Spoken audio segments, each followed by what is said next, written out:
Good afternoon, everyone. Good morning for those in different time zones. Thank you for joining. We're going to be waiting for a couple more people to join, and then we'll be kicking off this webinar.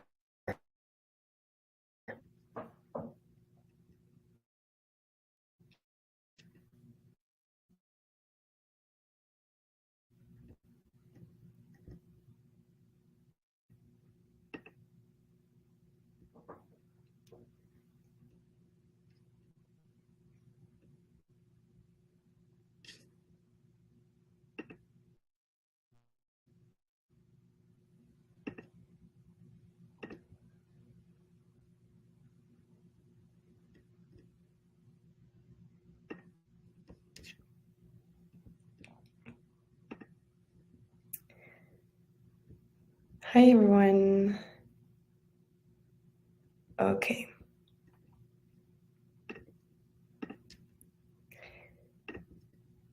Good. So I hope everyone can see my slides and hear me well. We're gonna be starting soon this webinar.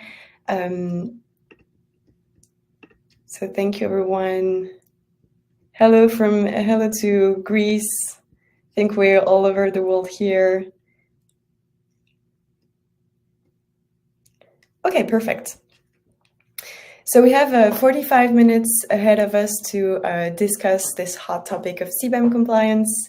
So I wish to welcome everyone here on today's webinar. We're thrilled to have you join us as we explore one of the most, I would say, pressing regulatory changes affecting international trade, the Carbon Border Adjustment Mechanism that I'm gonna just shorten into CBAM as of now. As many of you know, CBAM is reshaping the way companies handle emission reporting and carbon costs, especially for businesses importing goods into the European Union.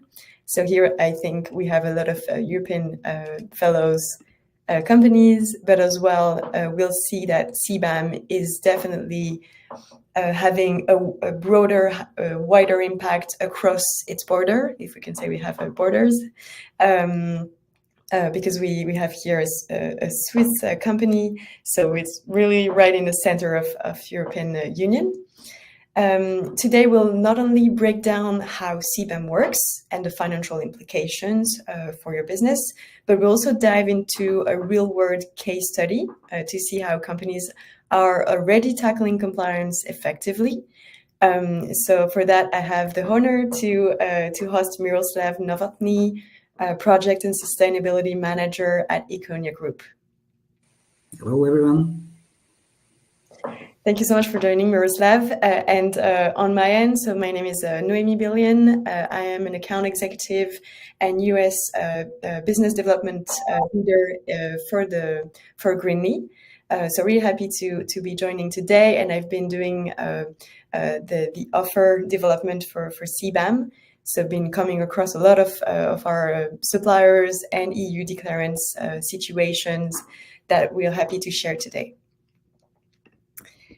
Today's agenda is pretty simple, straightforward. We're going to be presenting a bit about Greenly and Econia first.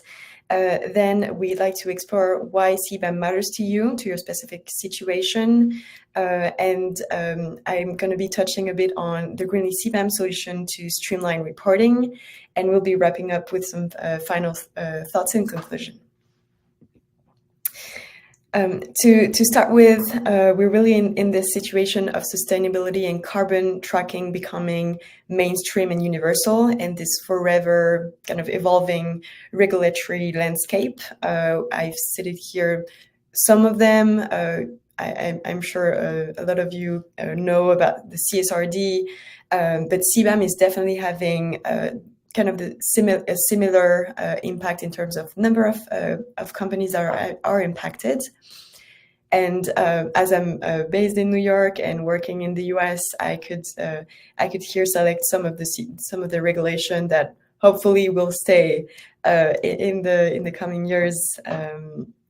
we're really crossing our fingers here. So California can be a leading state. So our kind of departing statement is really to say that only 25% of global greenhouse gas emissions are tracked and managed today. And as long as a company can switch on the light and really have a look at the emissions that are into their scopes, it's going to really help us reduce, because we think we can reduce what we don't manage. So at Greenly, our mission is to help companies simplify and streamline carbon accounting, making sustainability reporting more accessible and most efficiently and more actionable. So with CBAM, the challenge isn't just about understanding the regulation, it's about integrating compliance into your existing operations and making it a performance and really a success key to your operations, without any excessive manual effort or administrative burden. So we really designed a software that is kind of making this evolution from siloed climate initiatives with data kind of scattered around all departments into a unified climate strategy platform that can centralize and reward your company for your carbon initiatives. So this way, we developed a full range of ESG services, but just here it's a quick introduction to really Econia, the center of this webinar, because one of the companies we're working with on CBAM compliance as well as their carbon accounting is Econia, which is a key player in interior architecture, design, and retail. So I let Miroslav give us some word about Econia. Thank you, Noemi. Thank you for the invitation, and I'm happy to share some insights from our side. So before we go deeper in the discussion, I just shortly introduce the company. Iconia is the leader of the visual merchandising and retail architecture. We are a specialist in luxury displays, packaging, and interior products, not only in production, but also in designing, engineering, and every kind of service you actually can imagine. We work with some of the world's leading brands, particularly in the watch and jewelry industry. Therefore, the sustainability topic is a priority, bigger and bigger every year. Given our international presence and the deep supply chain, CBAM is an important topic, especially the last 1 year.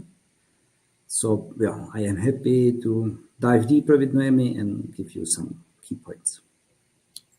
Thank you, Miroslav. So without further ado, let's dive in the CBAM topics and why it matters to you, Miroslav, and to the one that joined us today for this webinar. So the Carbon Border Adjustment Mechanism is a landmark regulation, the world's first carbon tax applied to imported goods.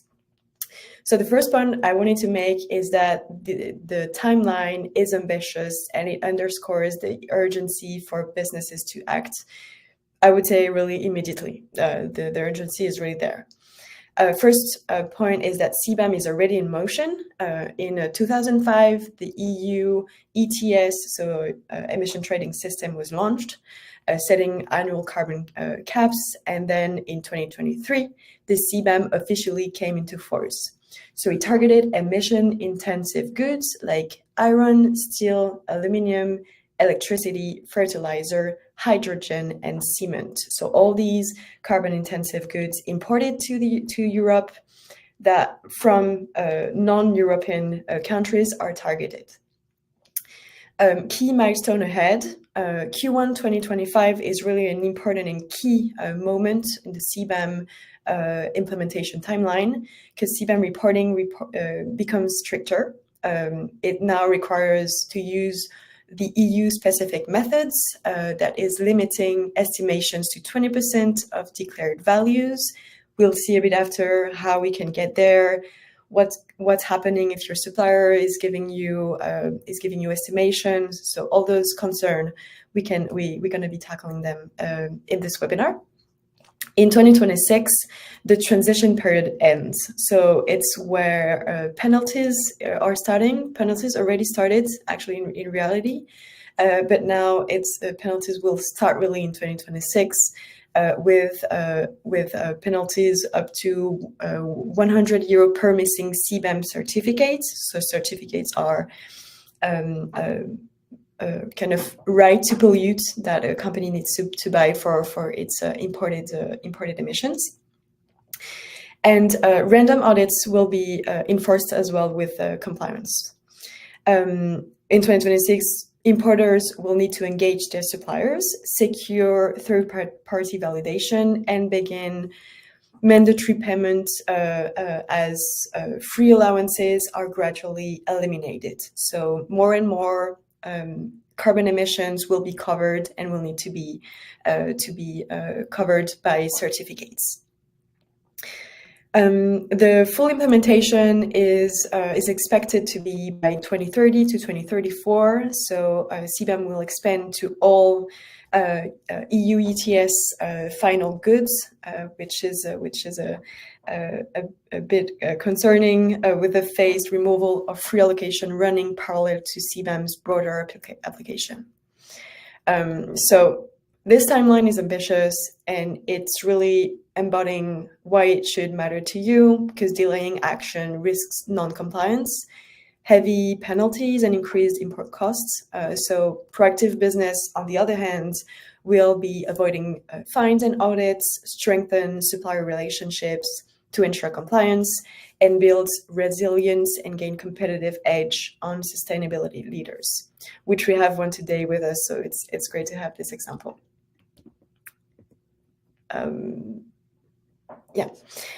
So to understand this mechanism, I wanted to break down the roles and responsibilities of key players along the supply chain.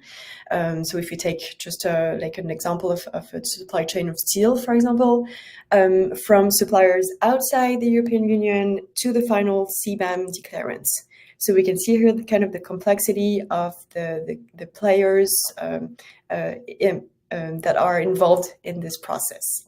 So it all starts with the supplier, which is typically a non-European producer or of carbon-intensive goods, or themselves are buying carbon-intensive goods and exporting them to Europe. Their role in CBAM compliance includes collecting emissions data from their own suppliers, precursors. When I say emissions data, you can think about specific embedded emissions, which are scope 1 and 2 emissions of the goods that you're producing. Second one is calculating carbon footprints at the installation level for goods that you are producing in your own facility, and then communicating emission data to the next player in the chain. So either an intermediary or directly the EU importer. This means that suppliers will need to engage in more rigorous carbon accounting and improve transparency in their emission reporting. So in some cases, an intermediary sits between the supplier and the EU importer. This could be a trader, a wholesaler, or logistic provider that aggregates and exports CBAM goods into the European Union. So their key duties under CBAM include engaging suppliers to collect accurate carbon emissions data, because we've seen that estimation will be no longer accepted, ensuring emissions data flows smoothly through the supply chain down to the EU importer. The importer and declarants is the entity that brings CBAM goods into the European markets. This is where the financial responsibility for CBAM compliance ultimately lies. So the one who pays the bill at the end. Importer must collect and verify carbon footprint data of their imported goods. They must submit CBAM declaration detailing the embedded emissions of their imports into the European European Commission platform. And they need to purchase CBAM certificates to cover the declared emissions. So in other words, the importer really are those who bears the financial costs.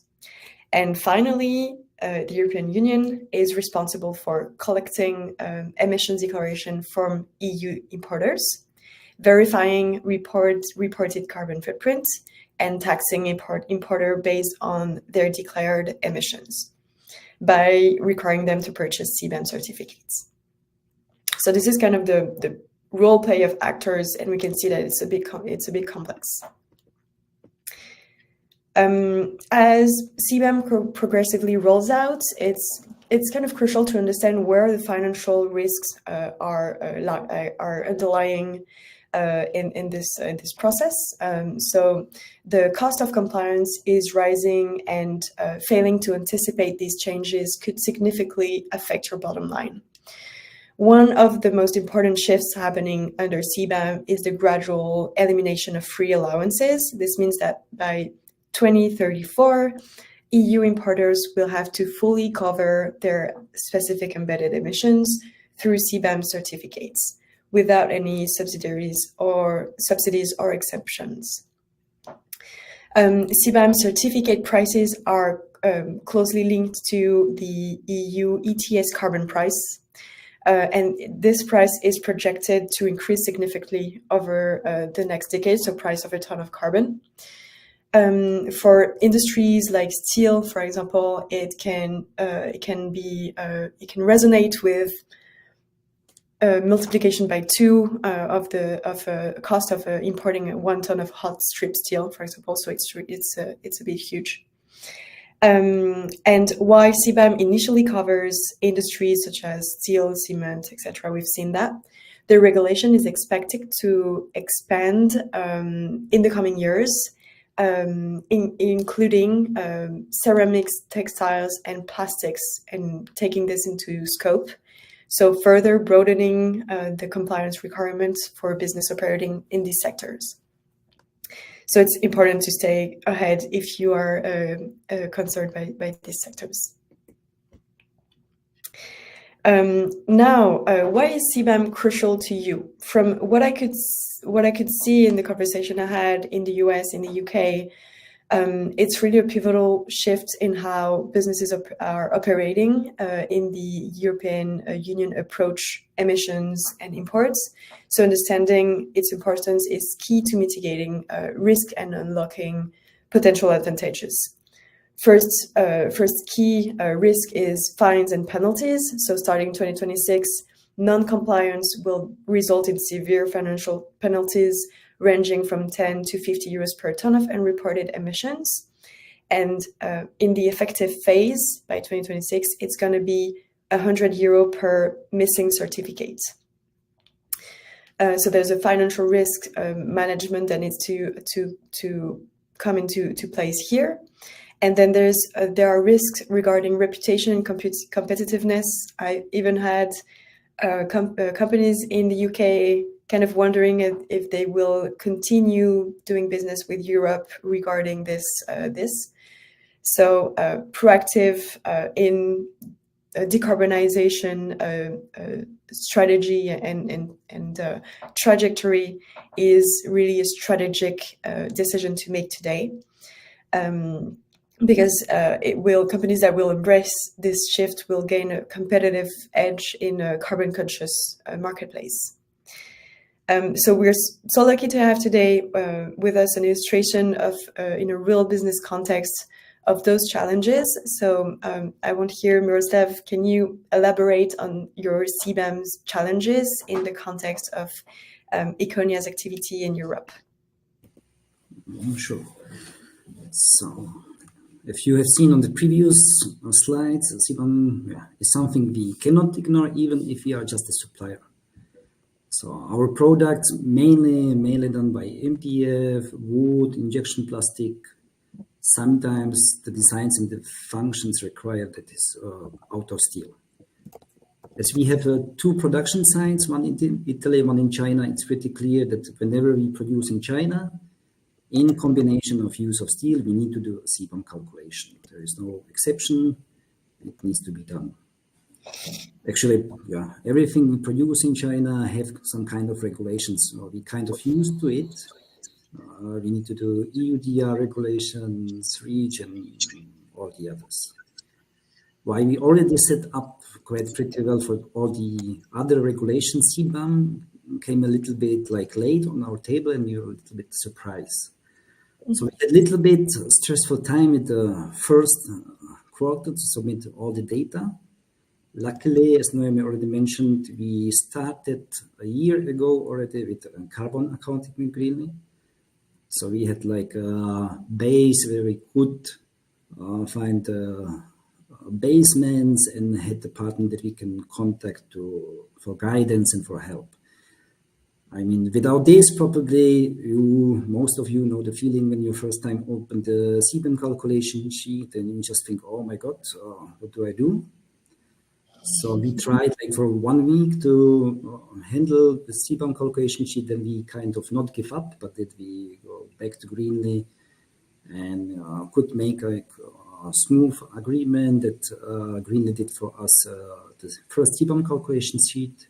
And while we were waiting for the data, we were already preparing for the next quarter. Yeah. Because the resources we needed to spend in the first quarter were very big. We had a lot of issues like timing, etc., to handle the deadlines. It's very important that at some point you have kind of automatization in your process that you really can give your customers the data very fast and they are correct. Also, the good point to have a partner like Greenly for us is that they will look for us for the next regulations, for the next adaptations, because CBAM will evolve. It will be for sure, bigger and bigger as all the other regulations. And for us, it's very important to know, okay, even if we miss some regulation, we have someone that will come back to us and tell us, hey, are you up to date on this topic or not? Thank you. Very interesting. I think a lot of companies here and in the one that are watching us have as well a global supply chain and suppliers from China, from other parts of the world. So it's great to have a sense of the pressure that you felt and the timeline as well. And we also were kind of meeting our clients, which didn't have also a lot of more inside look than we. So then even more important for our clients that then can rely on us, that they will get from us the correct data and they can actually import the goods to the EU market. So at the end, if you really prepare everything, when you set up, it gives you some kind of market advantage because the clients know, okay, we can rely on Iconia, we can ask them for guidance, we can ask them for help. It is actually a big bonus. Interesting.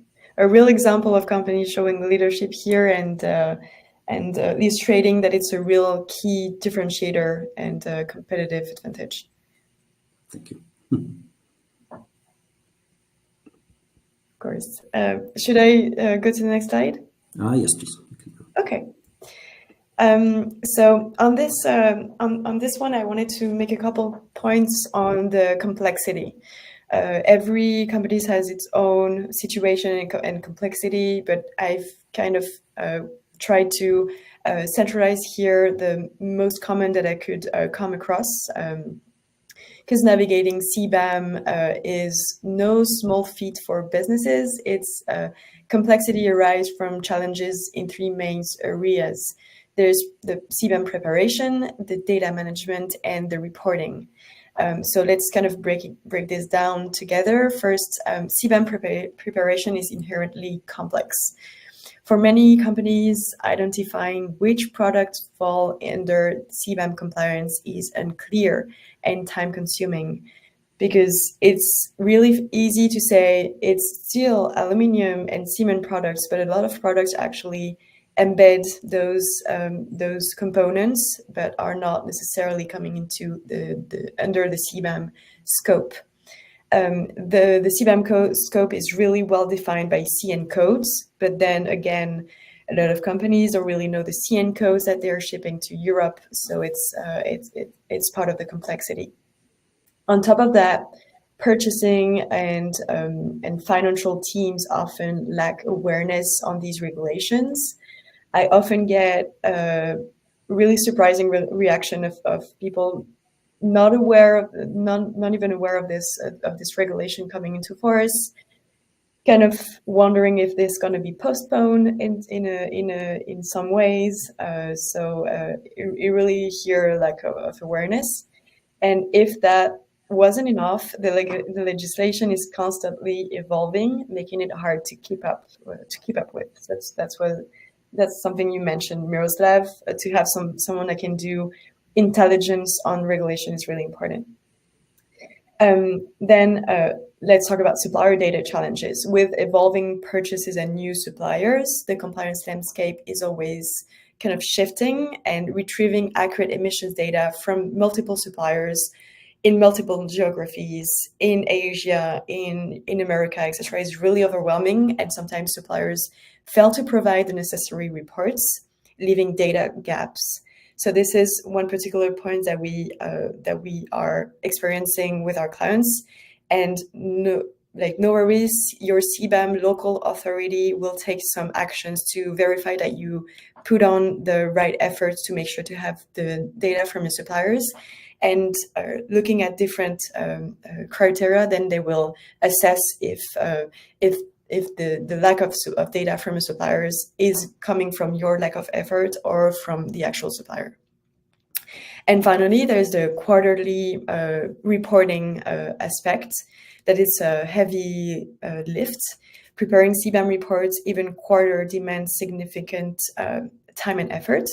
So mistakes are common, undermining the accuracy of these reports as well. And delays or inaccuracy can lead to penalties and reputational damage or pressure from clients.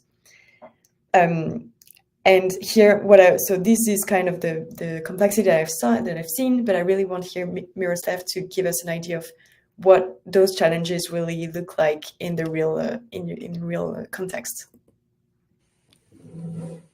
So after the first week with our CBAM calculation sheet, we are thinking, okay, there must be something better. There must be something more easy to handle. And yeah, as mentioned, we already had the carbon accounting platform. So we are thinking, okay, it would be great if we can combine all the data, if we can implement it already in our carbon management system. That's where we go to Greenly, ask them, okay, how we can handle this.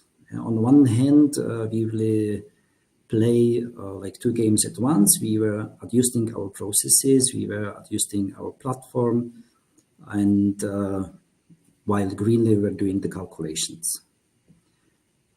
Meanwhile, we really set up our processes also internally that we have all the data already from the offer phase, that we really, on the beginning, even it's just a drawing or whatever, we already have the data we need.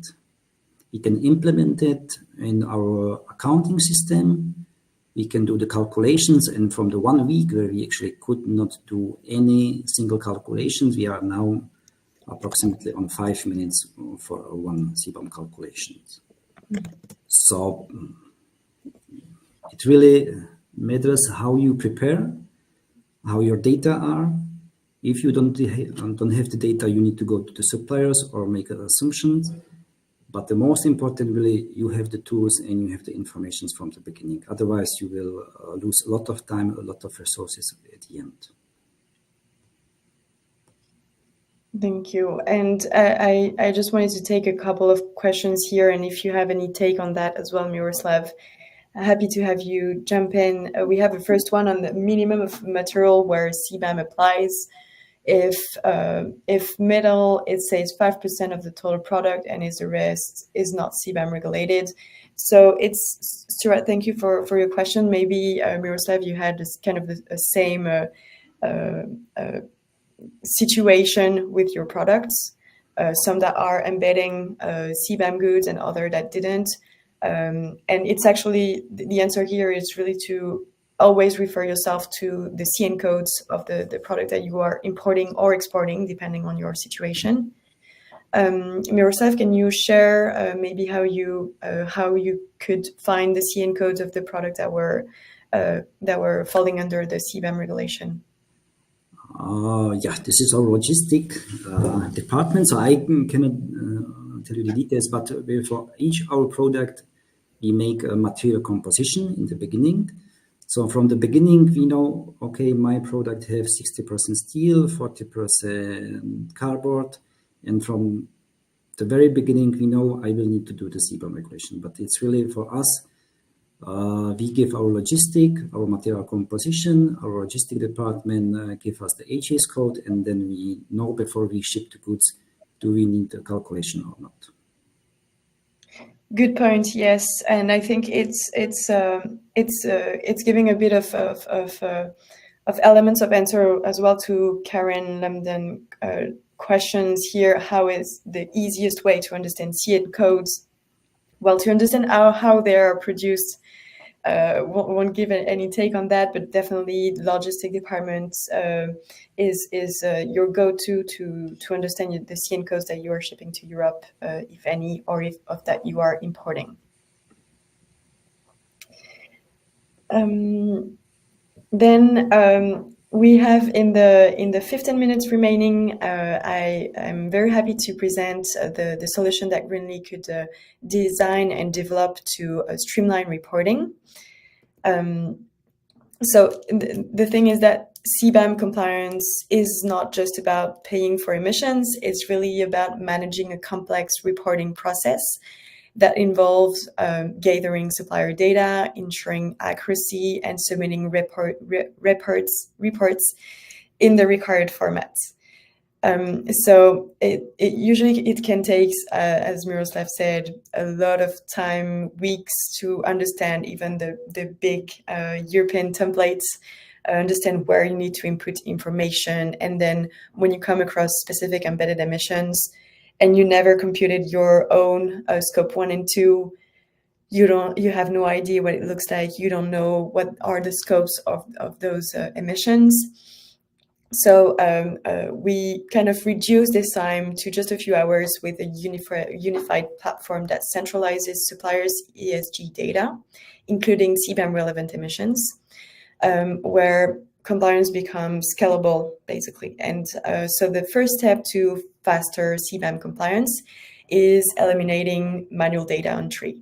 So our platform allows you to sync purchase data effortlessly by leveraging API integration, scheduled file uploads, as well, and automated data requests from your suppliers, so that your suppliers' emissions will automatically be populated into your reports. This is really the key and the heart of this tool is really enabling you to crash data and to make sure this is accurate. We are justifying the estimations if we do some, and we're justifying that we are under the 20% threshold. And if not, and if we are lacking data from suppliers, then we can justify the effort that we put in to get those data.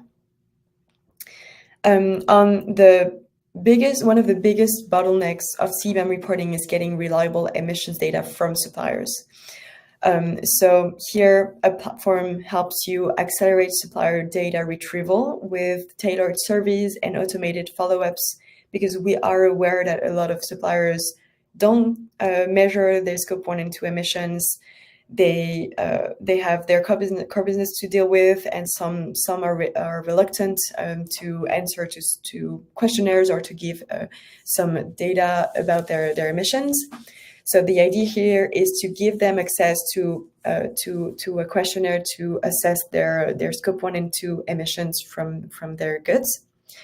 So this way we ensure supplier autonomy with a dedicated space where they can upload data, track progress, and monitor quality. And we can improve response rates by simplifying the process and reducing back and forth communication with your supplier.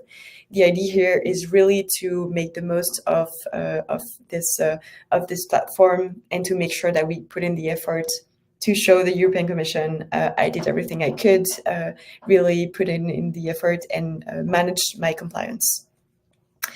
And once the data is collected and validated, the next challenge is ensuring compliance-ready reporting.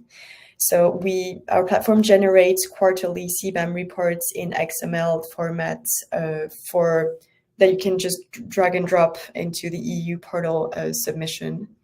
And so they're running advanced quality check to flag inconsistencies before submission, so that you have an audit-ready export to ensure compliance with EU regulation as well as for audits.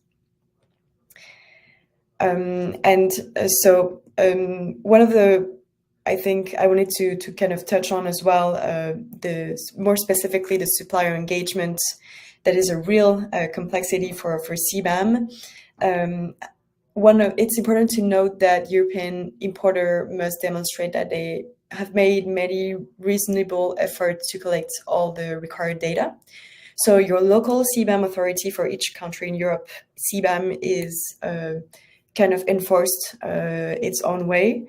So for the local CBAM authority, they will evaluate the case based on the unsuccessful attempts to retrieve supplier data, the adequacy of these efforts considering your company's economic size and basically how big you are in Europe, the total volume of CBAM goods that you import, and the supplier's internal capacity to measure and report actual emissions. These are the things that your CBAM authority will be looking at to kind of assess if you did it right, and with this platform we make sure that you put in the effort. And so to ensure you meet CBAM requirements without adding a huge administrative burden, we are providing an automated supplier engagement system that streamlines data collection and tracking. So it engages suppliers instantly with launching automated data collection campaigns. There are automated follow-ups so that you don't have to worry about it.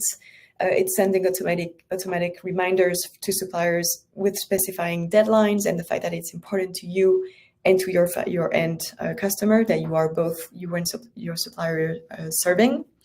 And it's giving you access to real-time dashboard to track supplier response rates, data quality, and even if they ask you for anything. Your supplier will have a dedicated space in which they can upload their data and kind of monitor the data quality and be on every quarter upload their new data. This will be automatically populated into your own version of the platform. So it makes it as easy as possible for suppliers to comply, so that it really minimizes the risk of non-compliance on your end, while ensuring a fully auditable record of all data collection efforts.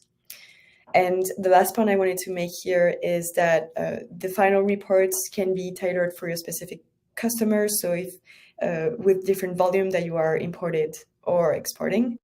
So you just have to select your clients, and it's ready to send it specifically to him or to drag and drop into the EU portal for submission. So we have a couple of minutes left. Thank you for listening and for staying for this webinar. I have some final thoughts and conclusion from Miroslav, and then we can wrap it. Okay, thank you. So for Iconia, we see that the CBAM is not just like a one day topic, it's an ongoing challenge. It's also a necessity for our business that we need to do, and we need to know how to do. For us, it's really added value when we have a partner that we can group up and we can find the best solution, not only for us, but also for our clients.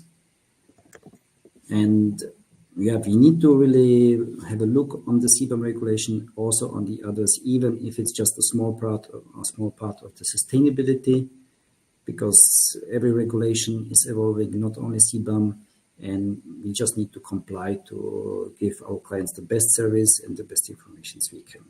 So we will definitely stay on this topic. We will also improve for the next quarter again, and yeah, it's not done yet. It's not done. It's just starting. Thank you so much for your input and very insightful experience with CBAM. I'm here having some time for questions. Don't hesitate to jump in to ask any questions to Miroslav or I. I'm seeing here a question on how do we follow up on embedded. So I think you are meaning specific embedded emissions and how we make sure that it's captured or recycled in the cradle to grave phase. So this question, I think we would need to follow up the two of us, but tracking specific embedded emissions through cradle to grave life cycle requires comprehensive carbon accounting approach with a life cycle assessment approach as well that we can do from raw material extraction to end of life disposal and recycling. But to my knowledge, this is not something that is required for CBAM. Actually, who is monitoring the CBAM calling regulatory body in Europe?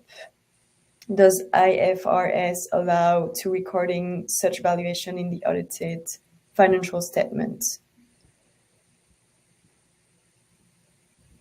So to your question, let me know if I understood it correctly. But I'm not particularly aware of the internal organization of the European Commission regarding CBAM and who will be assessing the reports and who will be assessing as well the penalties. So I don't want to say a mistake here. So we would have to kind of dip deeper to see if the IFRS allows to recording evaluation in audited financial statements. And I will be sharing the slides with everybody after that. So thank you so much for joining. I hope this was informative and that you could learn more about CBAM. To have a demo of our CBAM, please reach out to us. I'm going to send a link on the chat, and I'm happy to have a one-one to discuss your particular situation and show you in kind of real time how the tool looks like, and explain how we can help you.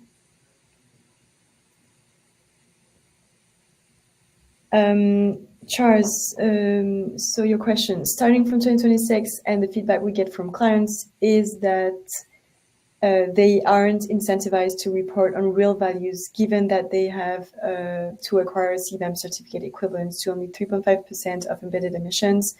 Hence, the compliance costs are higher in the first years than in purchasing those certificates with the default. Yes, yeah. This is a really good point, and indeed, I think the transitioning phases as well design and tailored to adjust the regulation regarding these I would say reaction from the markets. And this is a feedback that I get a lot as well from US or UK companies. So I think with evolving with the free allowances coverage evolving, this will be this will normally will be answered and tackled. But it's a real phenomenon that is going on, and I think today we cannot really estimate the real financial risks and the penalties before 2034. So I get that we are in kind of an interesting period of we are seeing how the supply chain is reacting, how people will be adjusting costs as well. So time will tell, but definitely something that I've come across too.